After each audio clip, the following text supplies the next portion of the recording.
मुस्ती येथे वीज पडून 8 वर्षीय बालिकेचा अंत, सिव्हिल पोलिसांची माहिती। जोरदार वादळ सुसाट वाऱ्यासह शनिवारी झालेल्या अवकाळी पावसाने सोलापूर शहर आणि जिल्ह्यातील अक्कलकोट, दक्षिण सोलापूर तालुक्यासह परिसरात धुमाकूळ घातला। त्यात शेतकऱ्यांच्या फळझाडाचे मोठ्या प्रमाणात नुकसान झाले आहे। अवकाळी पावसात वीज कोसळल्याने 8 वर्षीय लावण्या हनुमंता माशाळे या बालिकेचा अंत झाला आहे। ही घटना दक्षिण सोलापूर तालुक्यातील मुस्ती येथे सायंकाळी 4 वाजण्याच्या सुमारास घडली आहे।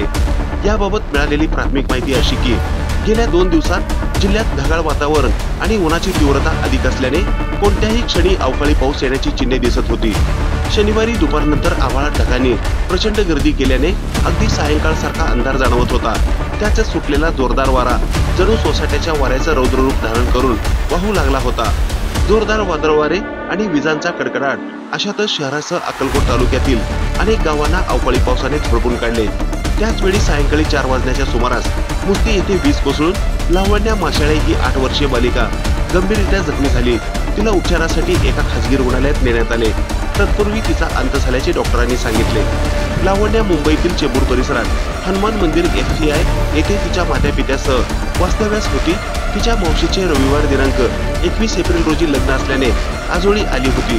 ती त्यांच्या घराच्या गच्चीवर 4 ते 5 मैत्रिणींसह खेळत होती। त्यावेळी ही दुर्दैवी घटना घडल्याचे सांगण्यात आले आहे। तिचा मृतदेह शवविच्छेदनासाठी सोलापुरातील सिव्हिल रुग्णालयात दाखल करण्यात आल्याची माहिती सिव्हिल पोलिसांकडून देण्यात आली आहे। ही बातमी संकलित केली आहे हॅलो रिपोर्टर न्यूज चॅनलचे संपादक सागर कोळी यांनी।